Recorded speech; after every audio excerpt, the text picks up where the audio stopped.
नमस्कार,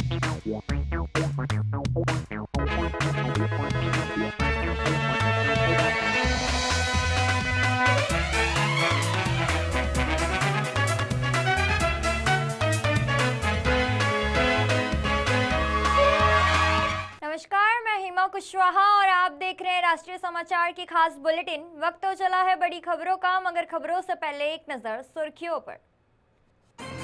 सावन का पहला सोमवार, महाकाल से काशी तक आस्था का सैलाब, हर हर महादेव से गूंजा देश। भारत के नक्शे पर बवाल, लवलीना के विरोध का असर, रेस्टोरेंट ने मांगी माफी। ब्रिजभूषण को बड़ी राहत, यौन शोषण केस में हुए बरी, कोर्ट ने खत्म की कार्रवाई। पीएम के संदेश के बाद बड़ा फैसला, नाबालिग पर नहीं होगी कार्रवाई, दिल्ली पुलिस ने रोकी एफआईआर। पुलिस जवान बना दूल्हा, लुटेरी दुल्हन गैंग का किया पर्दाफाश। सावन के पहले सोमवार पर देश भर के शिवालयों में आस्था का अद्भुत संगम देखने को मिला है। उज्जैन के महाकाल, वाराणसी के काशी विश्वनाथ, देवघर के बाबा बैद्यनाथ धाम और देश भर के प्रमुख शिव मंदिरों में सुबह से ही श्रद्धालुओं की लंबी कतारें लगी हुई हैं। उज्जैन के महाकाल मंदिर में सुबह भस्म आरती के साथ पूजा अर्चना शुरू हुई, जबकि शाम को पारंपरिक शाही सवारी भी निकाली जाएगी। काशी विश्वनाथ धाम में श्रद्धालुओं का पुष्प वर्षा से स्वागत किया गया और जलाभिषेक के लिए विशेष व्यवस्थाएं की गई। झारखंड के देवघर में भी लाखों कांवड़िए गंगा जल लेकर बाबा बैद्यनाथ धाम का गंगा जल अभिषेक करने पहुंचे। वहीं गाजियाबाद समेत कई शहरों के शिव मंदिरों में भी भक्तों की भारी भीड़ उमड़ी।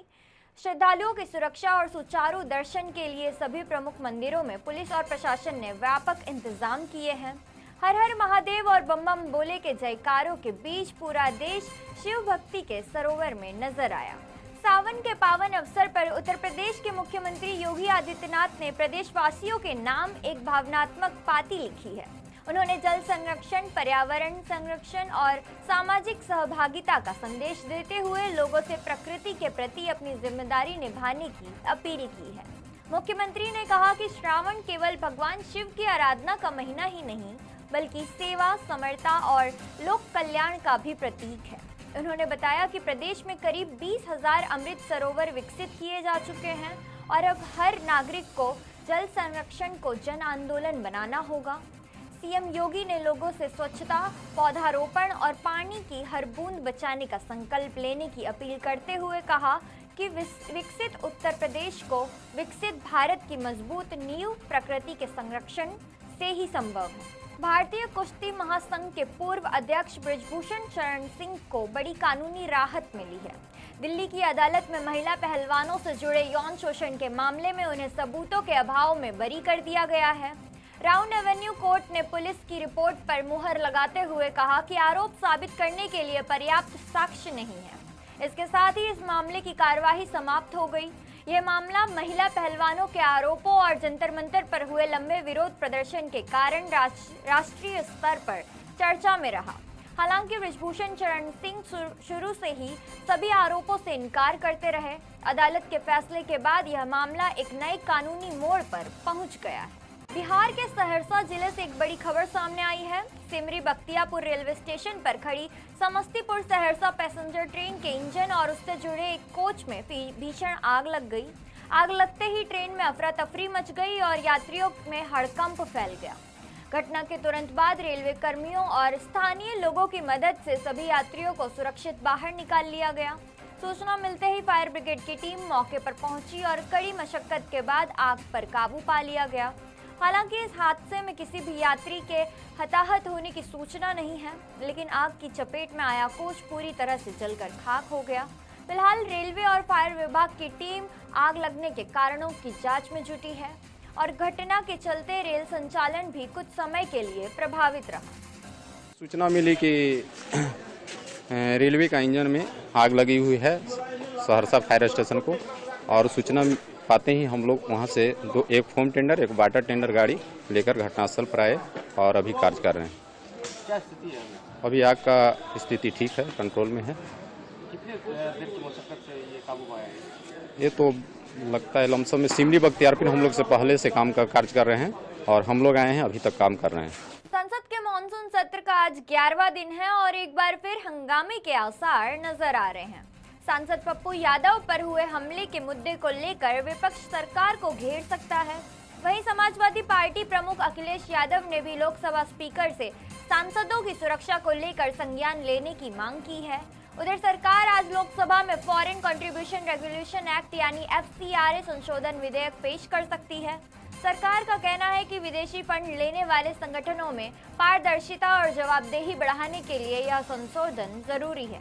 हालांकि विपक्ष ने इस प्रस्तावित बिल का विरोध करना शुरू कर दिया है।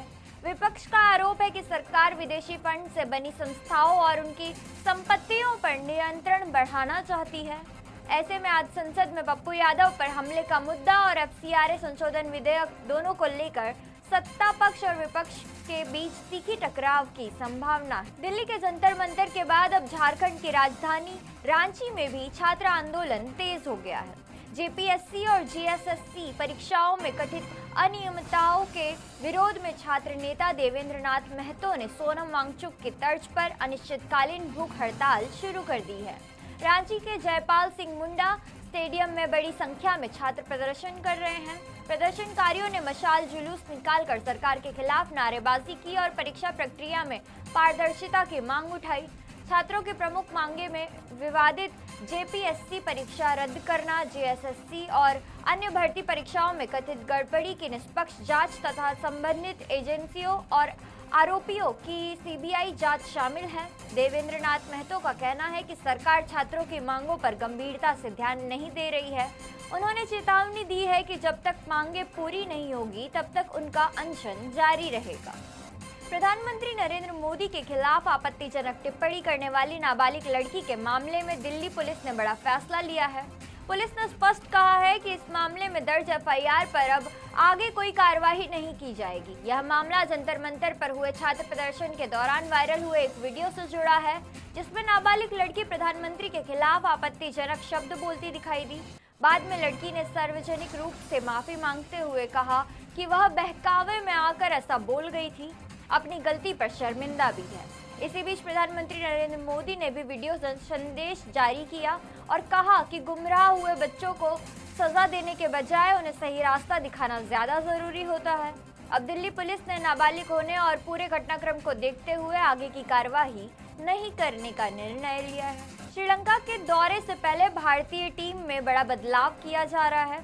तेज गेंदबाज जसप्रीत बुमराह चोट के कारण टेस्ट सीरीज से बाहर हो गए हैं। उनकी जगह पहली बार जम्मू कश्मीर के तेज गेंदबाज आकिब नबी को टीम इंडिया में शामिल किया गया है। BCCI के मुताबिक इंग्लैंड के खिलाफ वनडे सीरीज के दौरान बुमराह के बाएं घुटने में चोट लग गई थी, इसलिए उन्हें आराम दिया गया है। चयन समिति ने उनके स्थान पर घरेलू क्रिकेट में शानदार प्रदर्शन करने वाले आकिब नबी पर भरोसा जताया है।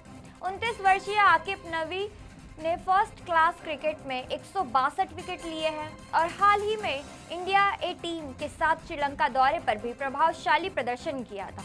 भारत और श्रीलंका के बीच टेस्ट सीरीज आज आगाज 15 अगस्त से होगा। कॉमनवेल्थ गेम्स 2026 के दौरान भारतीय महिला मुक्केबाज लवलीना बोरगोहेन ने ग्लासगो में एक भारतीय रेस्टोरेंट में भारत के गलत नक्शे पर आपत्ति जताई है।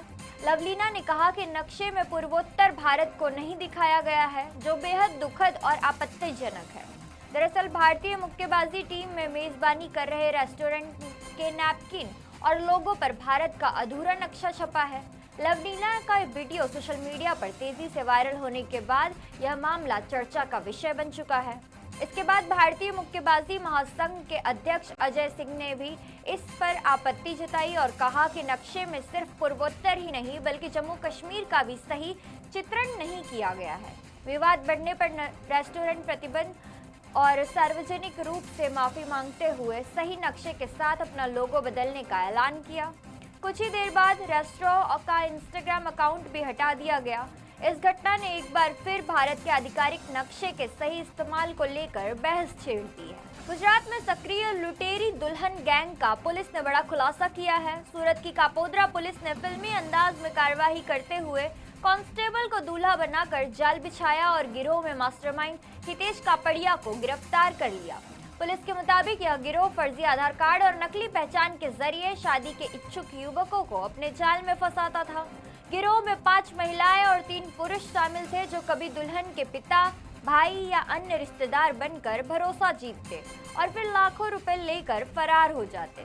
जांच में सामने आया कि आरोपी गुजरात के कई शहरों में अब तक 17 लाख रुपए से ज्यादा की ठगी कर चुके हैं। पुलिस ने मुख्य आरोपी को गिरफ्तार कर लिया है, जबकि गिरोह के अन्य महिला सदस्यों की तलाश जारी है। पाकिस्तान एक बार फिर आतंक की आग में झुलस चुका है। खैबर पख्तूनख्वा प्रांत के स्वात जिले में उग्रवाद के खिलाफ निकाली जा रही एक रैली के दौरान आत्मघाती धमाका हो गया। इस हमले में कम से कम 14 लोगों की मौत हो गई, जबकि 2 दर्जन से अधिक लोग घायल बताए जा रहे हैं। धमाके का खौफनाक वीडियो भी सामने आया है। जानकारी के मुताबिक काबुल शहर के लोग आतंकवाद और उग्रवाद के खिलाफ प्रदर्शन कर रहे थे। रैली पुलिस स्टेशन के पास पहुंची ही थी कि एक आत्मघाती हमलावर ने खुद को विस्फोट से उड़ा लिया। धमाके के बाद पूरे इलाके में अफरा तफरी मच गई और लोग जान बचाने के लिए इधर उधर भागने लगे। पाकिस्तानी पुलिस का कहना है कि हमलावर पुलिस स्टेशन में घुसने की कोशिश कर रहा था, लेकिन उसे मुख्य गेट पर ही रोक दिया गया। फिलहाल सुरक्षा एजेंसियों ने इस पूरे इलाके को घेर लिया है और जांच जारी है। अभी तक किसी भी आतंकी संगठन ने हमले की जिम्मेदारी नहीं ली है। पाकिस्तान लंबे समय से आतंकवाद की समस्या से जूझ रहा है। खैबर पख्तूनख्वा और बलूचिस्तान जैसे इलाकों में आए दिन आतंकी हमले होते रहते हैं। तो ये थी अब तक की खास खबरें, और खबरों के लिए बने रहिए राष्ट्रीय समाचार के साथ। तब तक के लिए नमस्कार।